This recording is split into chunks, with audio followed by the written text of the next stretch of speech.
9 to 5 job, अरे 5 to 9 job, भाग दौड़ all the time job, the roaming वाला जॉब, द डेडलाइन वाला जॉब, और are you living in the market वाला जॉब। जिंदगी में मौके ही मौके हैं। अपनी मर्जी से जॉब चुनिए और अपनी इच्छा अनुसार कमाइए। बन जाइए LIC एजेंट। ये है जॉब से बढ़कर, ये है करियर इंश्योरेंस।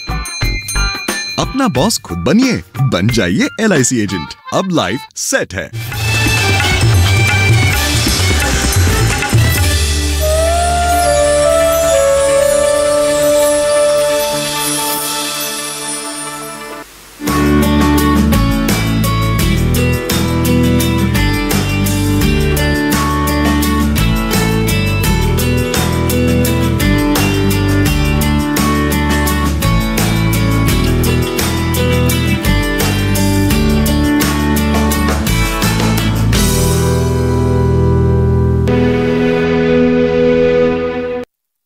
नमस्कार, चौपाल चर्चा कार्यक्रम में आपका स्वागत है। मैं हूं आपके साथ सौरभ शर्मा।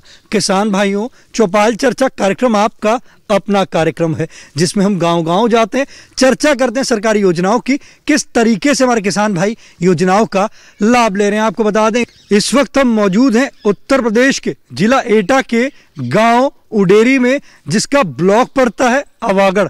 आइए आपको गाँव का जायजा कराते हैं।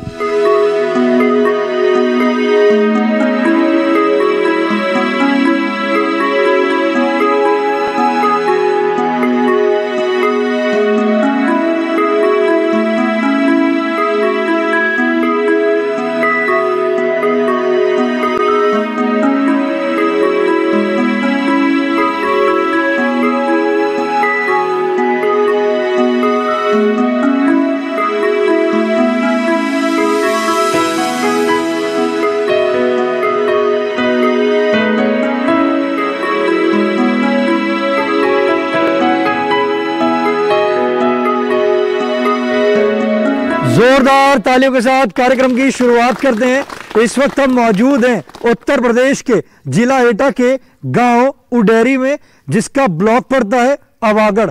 आज हम बात करेंगे प्रधानमंत्री उज्ज्वला योजना के बारे में। साथ ही साथ हम बात करेंगे राष्ट्रीय कृषि विकास योजना के बारे में।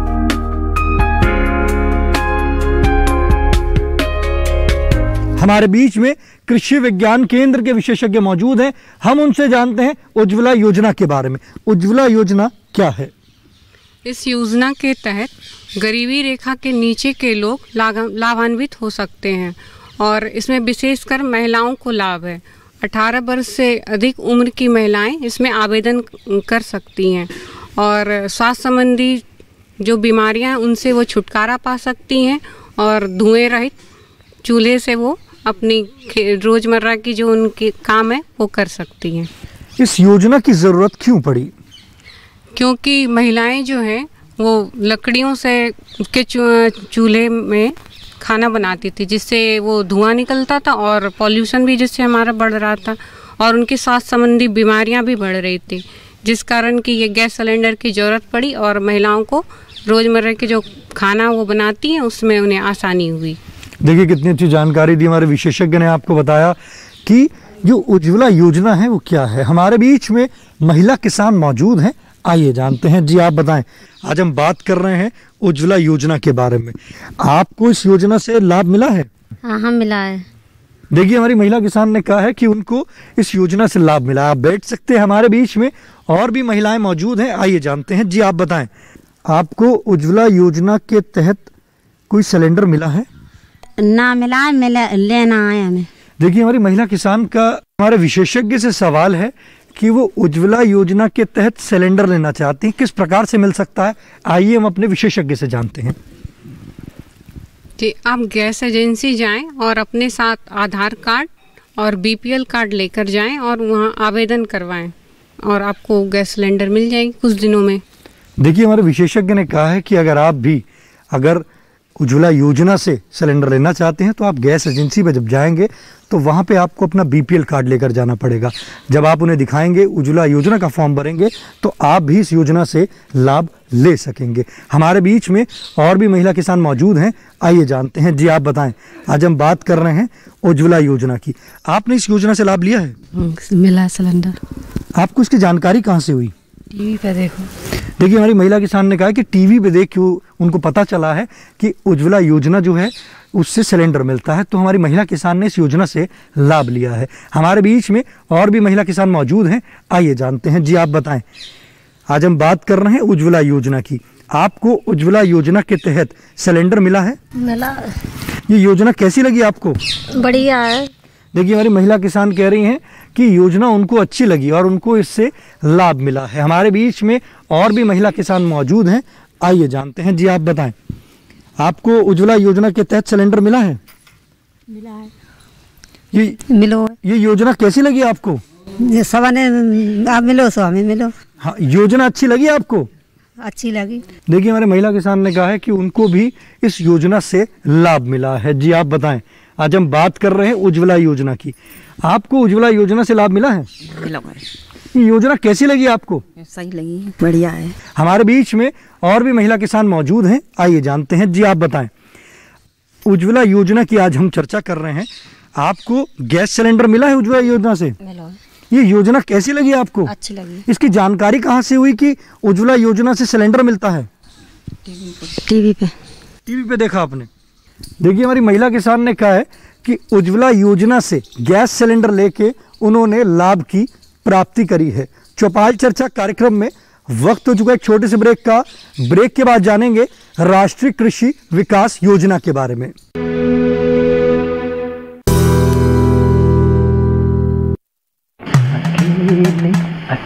अरे वाह भैया, अकेले अकेले। अरे तू भी ले, पर खाएगा कैसे? मैं ऑर्गेनिक खेती की बात कर रहा रे बेटे। अकेले अकेले खेती कब तक करेगा? मतलब?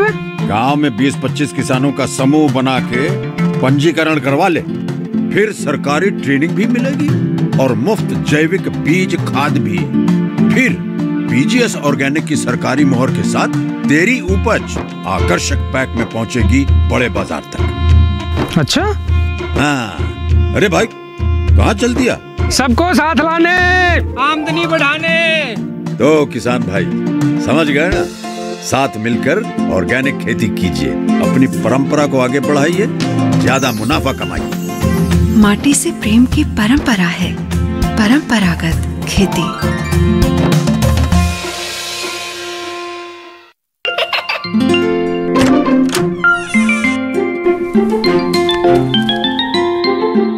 ये क्या हो रहा है? काशवी, इतने कम मार्क्स? काशू, बेटा पढ़ा करो। पढ़ोगी नहीं तो आगे कैसे बढ़ोगी? मम्मा, मैं भी तो आपसे यही कहना चाहती हूँ, पढ़ा करो। आप पढ़ोगे नहीं तो आगे कैसे बढ़ोगे? मतलब? वो देखो, सिर्फ बैक पर छपा ऑर्गेनिक नहीं, ऑर्गेनिक का निशान पहचानिए। पीजीएस ऑर्गेनिक का ये लोगो उन किसानों की पहचान है जो आज भी परंपरागत विधि से रसायन मुक्त खेती कर आपके लिए शुद्ध फसल उपजा रहे हैं। अब समझे मम्मा, अगर मैं प्योर ऑर्गेनिक फूड नहीं खाऊंगी तो अच्छे मार्क्स कहाँ से लाऊंगी? अच्छा बच्चों, जैविक खेती की इस मुहिम को आगे बढ़ाइए, शुद्ध ऑर्गेनिक अपनाइए।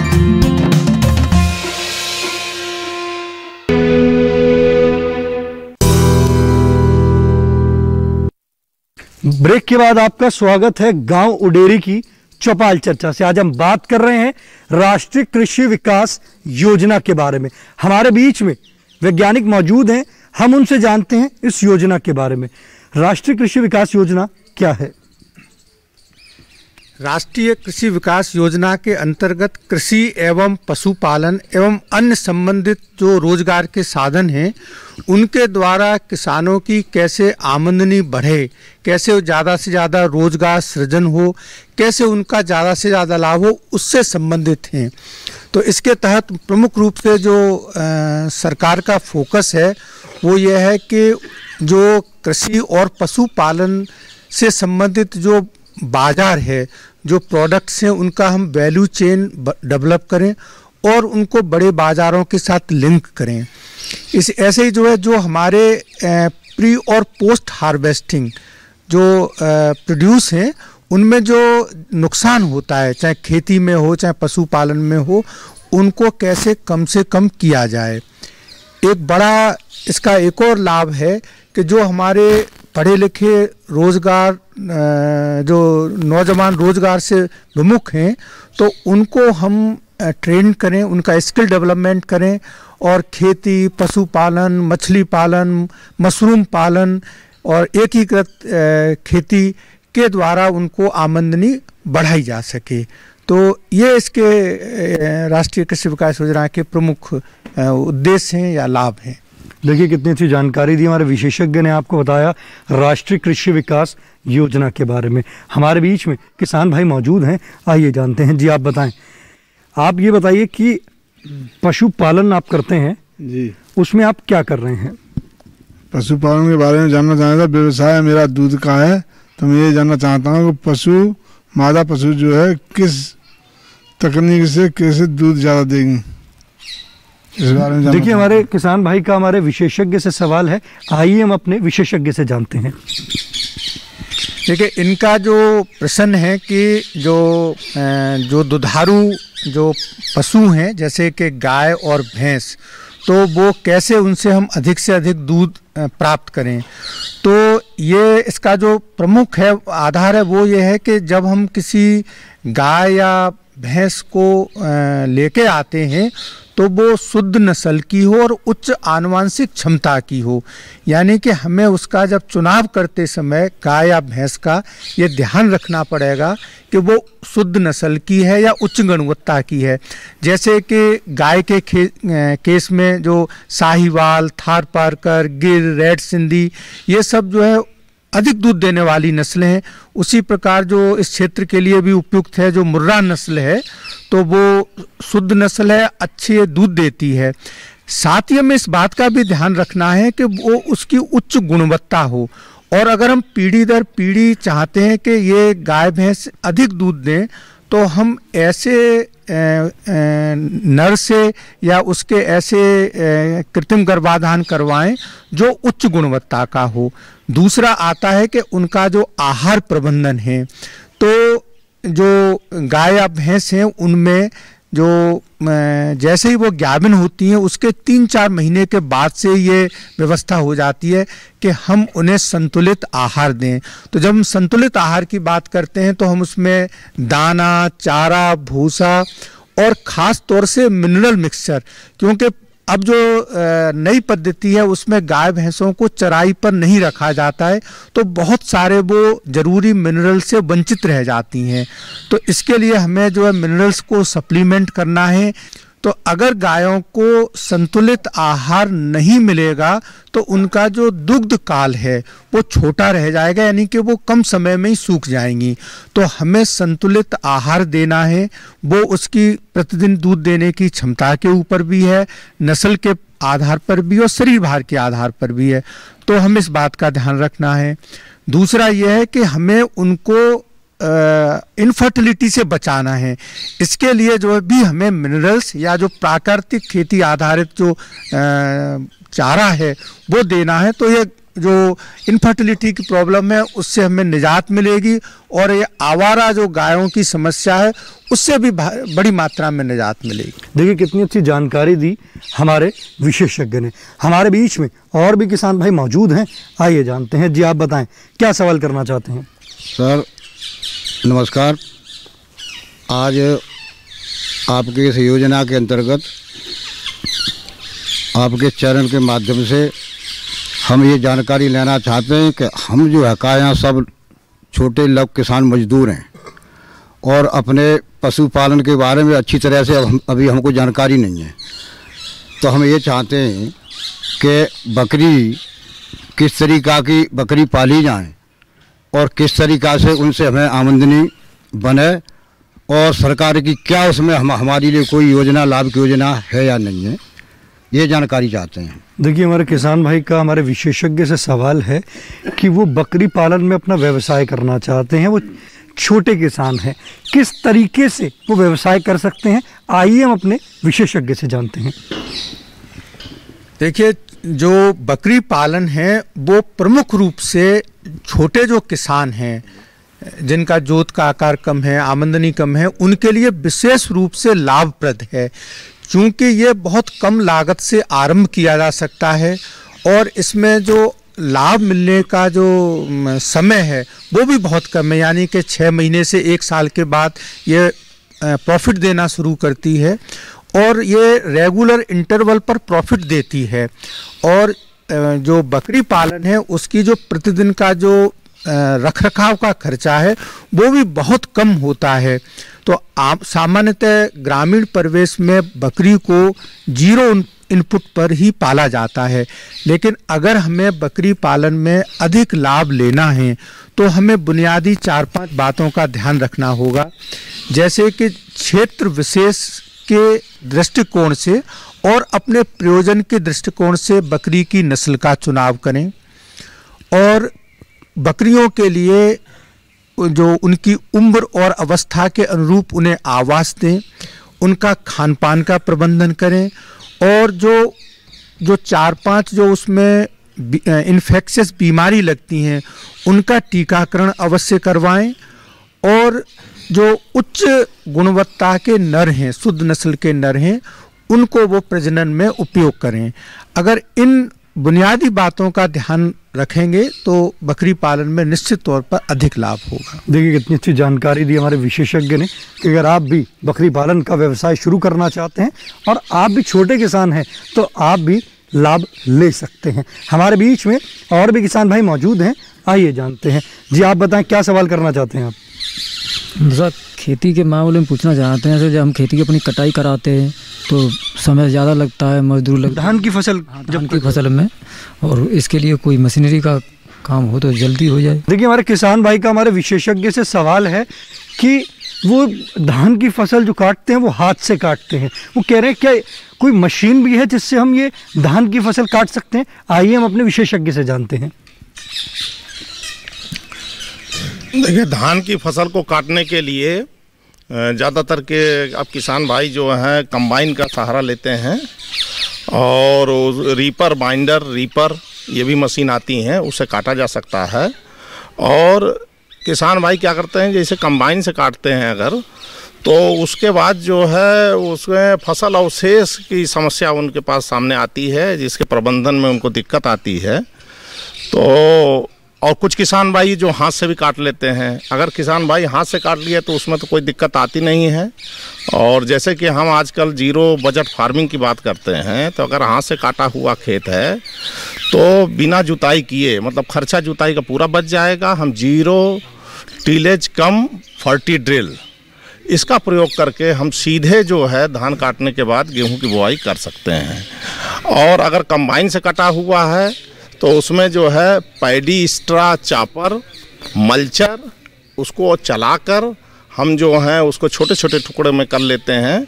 मल्चर जो है एक साधारण यंत्र है जो ट्रैक्टर के पीछे चलता है, और चापर उससे थोड़ा एडवांस है कि जो पराली खेत में गिर भी जाती है तो उसको भी उठा के वो छोटे छोटे टुकड़ों में कर देता है, और उसके बाद जो है हम ज़मीन में उसको मिला सकते हैं।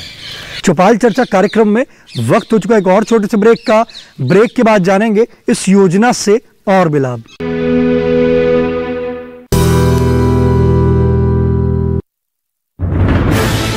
कोरोना वायरस के खतरे से बचते हुए फसल की कटाई, बिक्री, खरीद, नई फसल की जुताई और बुआई सुरक्षित हो सकती है अगर हम लगातार हाथों को साबुन और साफ पानी से नियमित अंतराल पर धोते रहें।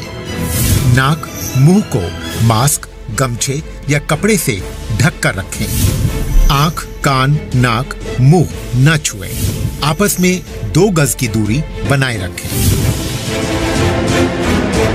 मास्क और 2 गज की दूरी के मंत्र को अभी हमें छोड़ना नहीं है। फसलों की बुवाई एवं कटाई करते समय आपस में कम से कम 2 गज की दूरी बनाए रखें। फसल की कटाई करने के बाद छोटे छोटे ढेरों में इकट्ठा करें। कृषि के औजारों की समय समय पर सफाई करें। एक दूसरे के साथ औजारों की अदला बदली न करें। श्रमिकों के शौचालयों और हाथ धोने की जगह की ठीक से सफाई जरूरी है। बुआई, कटाई एवं मड़ाई के दौरान इस बात का ध्यान रखें कि इन स्थानों के आसपास कोई थूके नहीं। कंबाइन, हार्वेस्टर, थ्रेशर, जुताई और बुआई की मशीनों को इस्तेमाल से पहले साफ करें। मशीनों के इस्तेमाल से पहले और इस्तेमाल के बाद हाथ साबुन से साफ करें। वाहनों, बोरियों, थैलियों और पैकिंग के दूसरे सामान की साफ सफाई पर भी खास ध्यान दें। खरीद केंद्र पर आने से पहले किसानों एवं श्रमिकों की जांच। खरीद केंद्रों पर भीड़ न लगाएं एवं किसानों को बारी बारी से बुलाएं। गोदामों पर खरीदी हुई फसल को लेने में शीघ्रता करें ताकि किसानों एवं श्रमिकों को रुकना ना पड़े। कोरोना के खतरे से बचाव और अधिक जानकारी के लिए आरोग्य सेतु ऐप डाउनलोड करें। देश में खाद्य सुरक्षा के ये सिपाही भोजन की निरंतर उपलब्धता को सुनिश्चित करते हैं। किसान स्वस्थ रहें तभी हम कोरोना वायरस से जीत पाएंगे, आगे बढ़ पाएंगे। किसान सबल, देश प्रबल।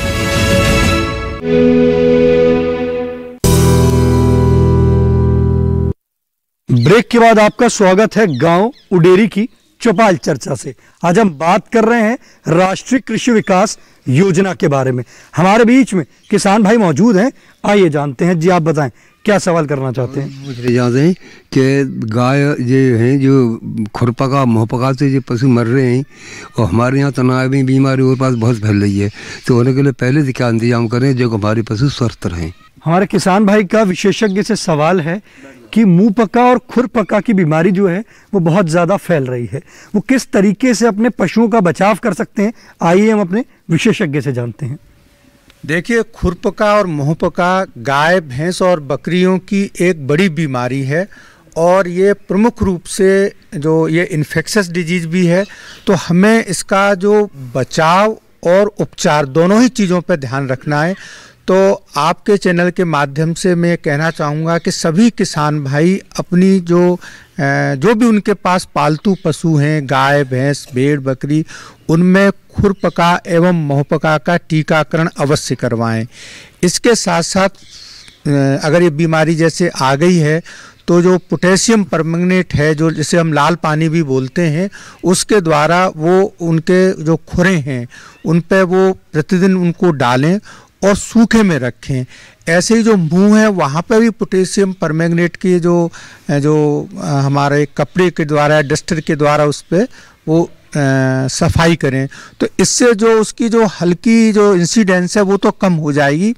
लेकिन इस बीमारी से निजात पाने के लिए हमें जो खुरपका और मुहपका का टीकाकरण है वो करवाना होगा और ये ब्लॉक स्तर पर सरकार की तरफ से बड़ी सहूलियत के साथ ये सुविधा उपलब्ध है। देखिए कितनी अच्छी जानकारी दी हमारे विशेषज्ञ ने बताया कि अगर आपके पशु में भी अगर मुंह पका और खुर पका की बीमारी आ रही है तो आप भी अपने पशुओं का टीकाकरण कराएं और इस बीमारी से निजात पाएं। हमारे बीच में और भी किसान भाई मौजूद हैं, आइए जानते हैं। जी आप बताएं, क्या सवाल करना चाहते हैं? सर, मेरी गोभी की फसल भी खराब हो गई है सर, तो डॉक्टर साहब से जानकारी लेना चाहता हूँ कि ये कैसे सही होगी, नीला पड़ गया इसका। देखिए, हमारे किसान भाई का हमारे विशेषज्ञ से सवाल है कि उनकी जो गोभी है उसकी फसल जो है खराब हो गई है, नीली पड़ गई है, किस तरीके से वो अपनी फसल को बचा सकते हैं, आइए हम अपने विशेषज्ञ से जानते हैं। गोभी की फसल में यह रोग नहीं होता है, ये तत्व विशेष की कमी से ऐसा होता है जब खेत की मिट्टी में बोरोन तत्व की ज़्यादा कमी होती है और जिंक तत्व की, तो इस तरह की ये परेशानी आती है और इसे दूर करने से जो है अब कोई इलाज नहीं है इसका। जब इसकी रुपाई की जाती है उससे पहले खेत में आधा किलोग्राम बोरोन नाम से तत्व आता है, बोरेक्स, उसको मिट्टी में मिला लेना चाहिए, उस समय कर सकते हैं, या फूल बनने से पहले इसका स्प्रे करके इसे रोका जा सकता है। देखिए कितनी अच्छी जानकारी दी हमारे विशेषज्ञ ने। हमारे बीच में और भी किसान भाई मौजूद हैं, आइए जानते हैं। जी आप बताएं, क्या सवाल करना चाहते हैं? मैं डॉक्टर साहब से पूछना चाहता हूं कि हमारी भारत सरकार और राज्य सरकार द्वारा पशुपालन में ऐसे कौन कौन सी योजनाएं हैं जिसका आम किसान फायदा उठा सकते हैं? देखिए, हमारे किसान भाई का हमारे विशेषज्ञ से सवाल है कि भारत सरकार में और राज्य सरकार में कौन कौन सी योजनाएं हैं पशुपालन से संबंधित जिससे हमारे किसान भाई लाभ ले सकते हैं। आइए हम अपने विशेषज्ञ से जानते हैं। बहुत अच्छा प्रश्न है और मैं इनके प्रश्न के माध्यम से ये बताना चाहता हूँ कि भारत सरकार और उत्तर प्रदेश की राज्य सरकार हैं, उनके द्वारा जो ग्रामीण कृषक हैं, जो पशुपालक हैं, उनको आमदनी बढ़ाने के लिए कई सारी योजनाएं हैं जो विभिन्न स्तर पर हैं। प्रमुख रूप से जो गाय भैंस भेड़ बकरी पालन के लिए कई तरह की ऋण आधारित योजनाएं हैं सरकार के द्वारा, जो उस जिले की नोडल बैंक है उसके द्वारा ऋण प्राप्त होता है। साथ ही छोटे किसानों के लिए प्रधानमंत्री राहत जो योजना है उसके द्वारा भी ऋण प्राप्त होता है। इसके अलावा नाबार्ड के द्वारा भी गाय भैंस भेड़ बकरी पालन को बढ़ावा देने के लिए कई वित्त योजनाएं हैं।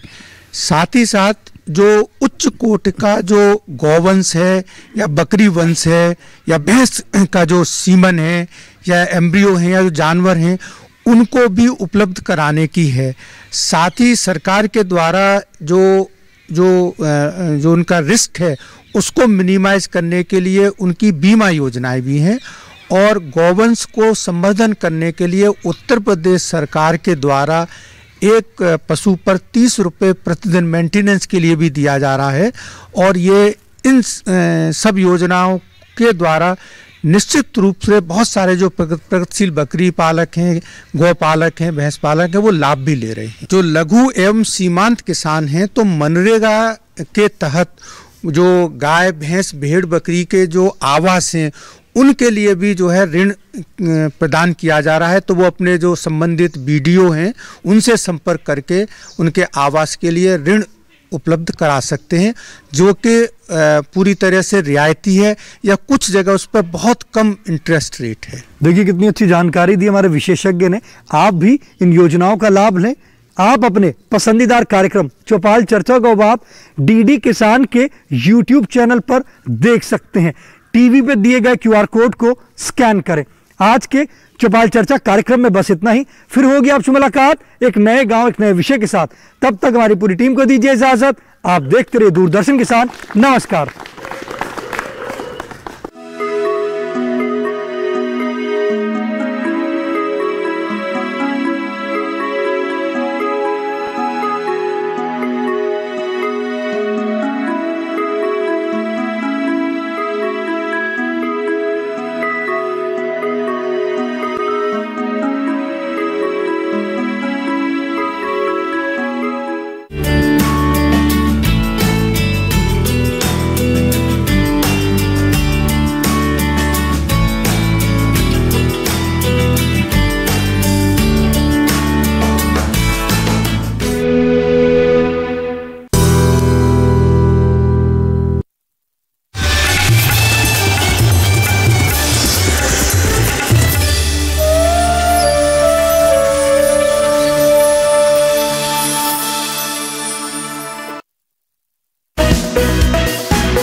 पंचायत से संसद के गलियारों तक गूंजती महिलाओं की आवाज, महिला सांसदों की परिश्रम की कहानी।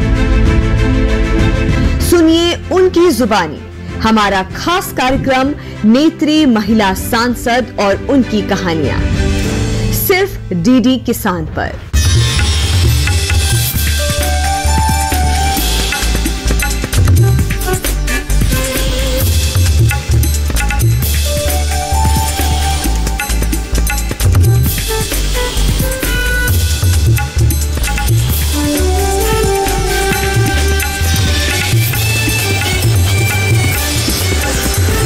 डीडी किसान, बदलते भारत की शान।